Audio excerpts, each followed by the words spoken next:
Because Nurdin Haji is the one who has been staging the abductions. Nurdin Haji is the one who has a black site. He has black sites actually. One in Mwehoko, one in Garden Estate, and one in Peponi Road. Nurdin Haji, the head of the National Intelligence Service, you saw him campaigning for Raila. What does the National Intelligence Service head have to do to campaign for an aging orangutan and senile old bastard like Raila Odinga? What business does he have to do? So don't think that power is given. Don't think that these people are ready to leave office. So don't think that these idiots are willing and ready to leave office anytime soon. We have to get them out of office forcefully. We have to. Occupy Jesus winner is the first step to your liberation.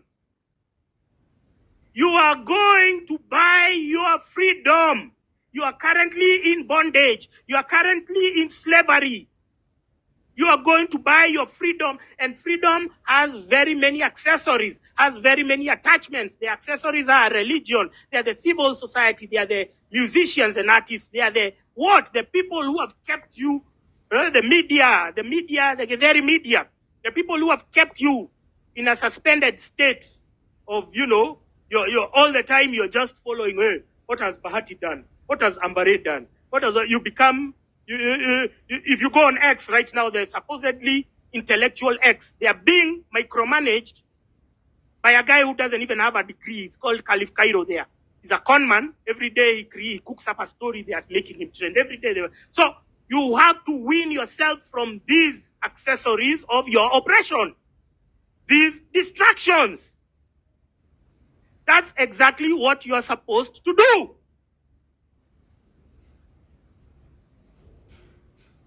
You understand?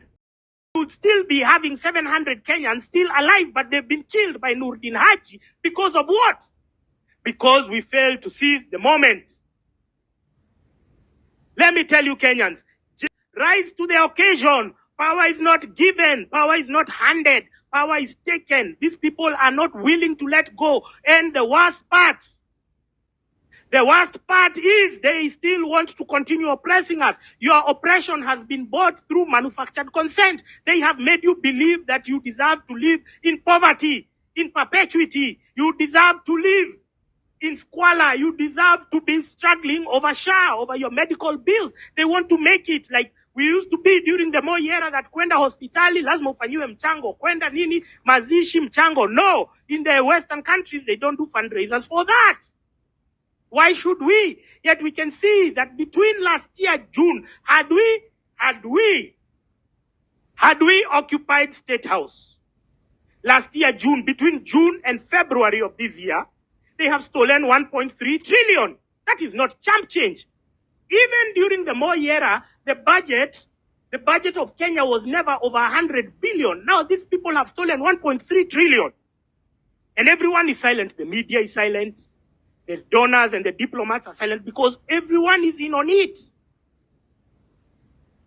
The Auditor General is all a scripted pacification process because every time she releases reports, you think they will be acted on. But they serve a purpose. Every day that she's sending those press releases to the media, they serve a purpose. The purpose is what? They have desensitized you to corruption. They have made you think about a billion. A billion, now you people talk about a billion as if it's just previously in the Kibaki era. There was a there was an Anglo leasing scandal, which was, 3-4 billion. And the government had almost come to a standstill because of 3 billion. Now you guys are talking about trillions and you're not in the streets and you're not talking about occupying State House. Itashinda huku mkiuliwa kama mapanya. Because that you may beba simu maji na flag na toothpaste. No, you're not doing that toothpaste bullshit. You're gonna go there. You're going there to finish the job, to finish Kumalo. We have had an abusive relationship with the church. This is our moment to tell them that enough of your bullshit, enough of your garbage.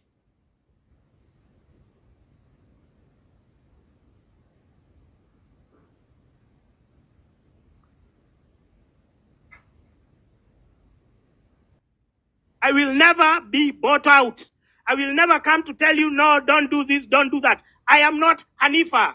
I am not Gidi Karaoke. Gidi Karaoke is there. You're saying, occupying State House does not sit well with me. What has happened between then? 700 people have died or gone missing. They cannot be accounted for. There is 300 unclaimed bodies in various mortuaries in Nairobi. All of this could not have happened had we finished the job in June. But you are so close yet so far. What did you choose to do? You lent your attention to these people, to the infiltrators, to Hanifa. Why would you let somebody convince you to stop you from achieving a goal? You want to marry somebody. Watu wanakuja wanakwambia wachana na huyu msichana, wachana na huyu mzee. Then you are able to listen. You follow your heart. But when it comes to politics, you guys are ready to listen to any charlatan on the street, any chokora on the street. A chokora from Isli called Hanifa just comes out of nowhere and tells you, no, don't occupy State House. What has that got us? Have you benefited? Do you have more money in your pocket now that we didn't occupy State House? Freedom is expensive. Freedom is a sacrifice. The little semblance of freedom that we have today was because people, with their right senses, with their right minds, they looked at these Muzungu bastards and said, this is rubbish. They have come and taken our lands. They have subjugated us. They have turned us into their slaves, into their servants.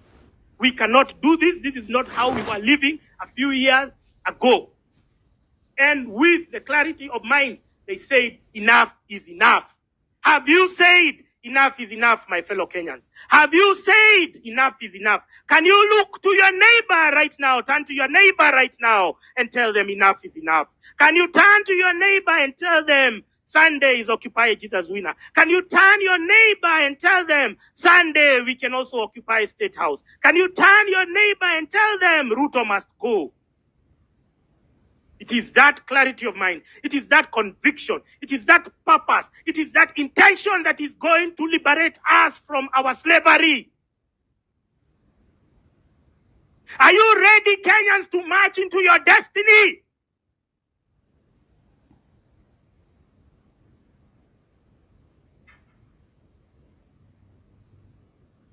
Are you ready? It is all a decision. You decide. It is all up to you. The day you wake up, and I keep using relationships because they are the most relatable. The day when you see that your husband has been physically abusing you. Women, you are so shrewd when it comes to relationship. When it comes to politics, you are ready to listen. You are ready to lend your ears to any hopodihoy, any fogodare idiot that lends you. And there's an idiot there called Kimuzi. Kimuzi comes and tells you, Maraga Omtata. Listen, if they wanted to announce their presidential bids, they should have done it. They should have done it before June. But now you cannot wait because our movement, our clamor is not for pushing for a specific individual or a specific candidate. No, our clamor is very simple. We want structural and institutional overhaul. All the structures that have been built to validate, to reinforce our oppressions, we want them to go down. We want them to collapse. You understand? That is exactly what we want. Now, after the system collapses and after we embark on a caretaker government, which will oversee the reforms, which will be participatory, and they'll be fast-tracked. We won't be having the Bomas of Kenya nonsense, where people were just going to fuck each other there in Bomas. If you remember, there were reports that condoms were running out every day. Free condoms in the toilet were running out every day. Because guys were just going there to bang each other. So we are not doing that. We'll do it online. We do the internet way. No physical meetings. We do online. People give their submissions, we talk, so that we crowdsource and we move faster on these deliberations when it comes to reforms. Because everyone has an idea. All Kenyans have beautiful ideas. All Kenyans, they every day I am, Every day, I'm getting emails from people with beautiful proposals. So we just need a committee to harmonize whatever proposals they are getting from Kenyans. And then we have a draft, it is looked through. Simple, we can do this. We can do this in less than 3 months. A caretaker regime. So after we have done the institutional and structural overhaul, and then we have fixed and put the right people in offices, then you can announce your presidential bid and nobody is stopping you. Nobody is blocking you.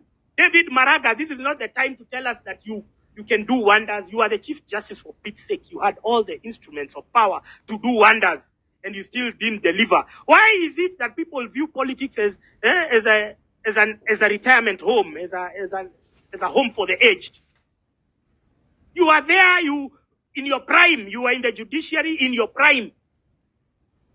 And then now you want to tell us what you didn't achieve in the judiciary, you're going to achieve in the presidency. Come on, please, you have every right to vie. Every Kenyan has a right to vie. But this is not the opportunity. We did not create this opportunity for you to come out of the woodwork and give us your phantom stories, your phantom cock and bull stories. No! No! This is the time for Ruto to go for structural and institutional overhaul. Afterwards, the new IEBC, once we get rid of the corrupt current IEBC, all the returning officers all will go to jail. You will go to jail. Once we get rid of them, we have the right people in office. Then, Maraga, come and vie. Sell your agenda. Omtata, come and vie. Sell your agenda. Obese buffoon, Fred Matiang'i, come and vie. Sell your agenda. Uhuru Kenyatta, if you want, we can even do the constitution, because Uhuru Kenyatta is really undermining this movement. He wants power. Now he's hiding behind KDF because he wants KDF. Once Ruto goes, and because most of those commanders, he's the one who appointed them back in the day. Now he wants to hide behind them and now sneak into the presidency. It's like Uhuru Kenyatta masturbates in bed about the presidency because of this profound sense of entitlement that Kenya is Kenyatta family property. That's how Johnston Kamau changed his name from Johnston Kamau to Jomo Kenyatta because they wanted to add. They wanted to own Kenya. So Uhuru Kenyatta, even if you want to vie again as president, you will submit your proposals to the group, the technical group that will be analyzing proposals for Kenya. And if it's okay, you can vie again. You don't have to hide behind Raila. Now you're the one who told Raila to join Ruto. You're the one who has done. Yeah, Uhuru is just doing the most. We saw you in Malindi. You're becoming so politically active for somebody who is supposed to be retired. You kept saying that you've retired. But now you're suddenly so politically active because the Gen Zs handed you a lifeline. And so if Uhuru wants to vie again, then you will come. The problem with the people who are announcing their premature bids currently is because they cannot survive on a merit-oriented environment. They know that the current IEBC is structurally deficient. But they want them to oversee the election, or the crooks that are going to be appointed by Ruto, they want them to oversee the election because they know the drills, they know how to maneuver, how to get themselves into, to bribe the returning officers and whatnot. They know. That's why they're saying, forget about whatever. Me, I just want, they're waiting now. If Ruto falls, then we do everything haphazardly or rush. But as we are saying, haraka ni ya nini? We have been oppressed for the last, I don't know how many years, since 1963.